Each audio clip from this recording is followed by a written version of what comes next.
He clutched my hand like it was the only thing anchoring him to the earth. "I don't want to get in," he murmured, barely audible.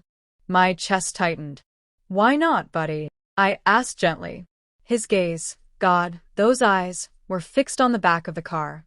My wife's shiny new SUV sat perfectly in the driveway, spotless, like nothing was amiss. "Open the trunk," he said, his voice shaking. I did. What I found inside made my breath catch in my throat. 3 months ago, I would have said we were a picture-perfect family. 2 careers, a cozy house in the suburbs, Sunday dinners around the table. She used to kiss me goodbye every morning, tell me she loved me, and I believed her. During promotion season, I stayed late at work a lot. I figured her distance was just a phase. I brushed off the silence, the one-word replies, the locked phone, the way she stopped sitting with me in the mornings. I made excuses for her, for us. Then one day, the car appeared. No warning. No conversation. Just a shiny new vehicle in the driveway. "Nice ride," I said, trying to be cheerful. "Thanks," she replied with a smile that didn't reach her eyes. That smile was the first fracture. A week later, the second crack appeared. Our son was running a fever. I took the day off, made soup, kept an eye on him. She came home late and blamed yoga.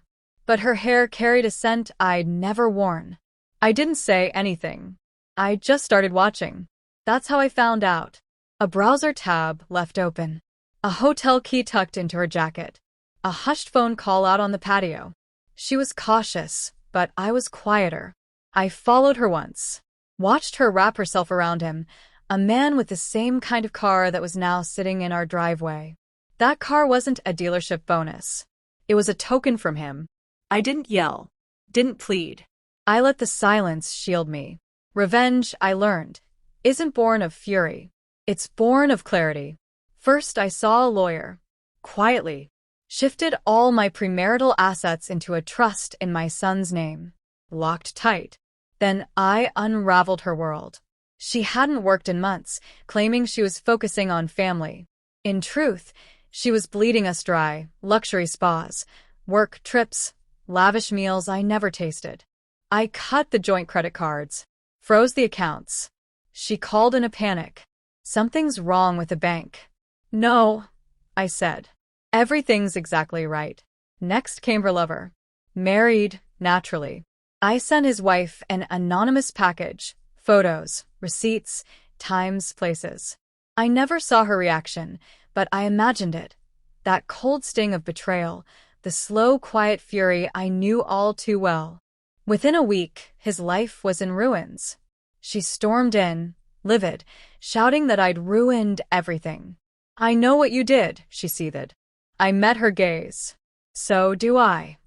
Then came the SUV. She dangled it like a bargaining chip. Claimed it was hers, a gift. She said she might take the car, leave, maybe even take our son. I told her she could go. But my son changed everything. That morning, we were getting ready for school. He looked at the SUV and stopped cold. "I don't want to get in." I knelt beside him. What happened still plays in my mind sometimes. He seemed so small, so afraid. "Look in the trunk," he said quietly. So I did. Behind the stroller, folded just right, under a soft blanket, was a leather briefcase. I opened it. Piles of cash, maybe 20 grand, maybe more. Underneath the money, a burner phone. Messages still glowing on the screen. "Don't let him find out. You'll lose everything. Once he signs the papers, we're free. The money's safe in the car. No one looks there." I didn't confront her that night. I didn't say a word. Instead, I called my lawyer. Showed him the texts, the hidden money, the deception. He nodded, like he'd seen this kind of thing before, and enjoyed watching it unfold. The next morning, I filed for full custody. Cited fraud, concealed assets, infidelity. The briefcase became my proof. She didn't see it coming, served with papers mid-stretch at yoga, her accounts frozen, her affair partner suddenly silent, too busy saving his own crumbling marriage. She pleaded, said she could explain. I lifted a hand. "You already did," I told her. "Every time you lied." Weeks later, in court, She tried to paint me as the distant one. Said I didn't care, didn't love. But the judge had the evidence, the photos, the texts, the suitcase stuffed with betrayal. The ruling was clear. I got custody, the house, the car. She was left with nothing.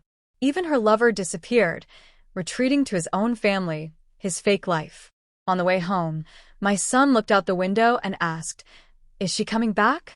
I waited, then said, "No. She left a long time ago." Now, when I think of that night, I don't see her. I see my son's hand in mine. I hear the fear in his voice. "Look in the trunk." That was the moment he gave me the truth. And I gave us both a way out. She hid her lies there. I buried her future with them.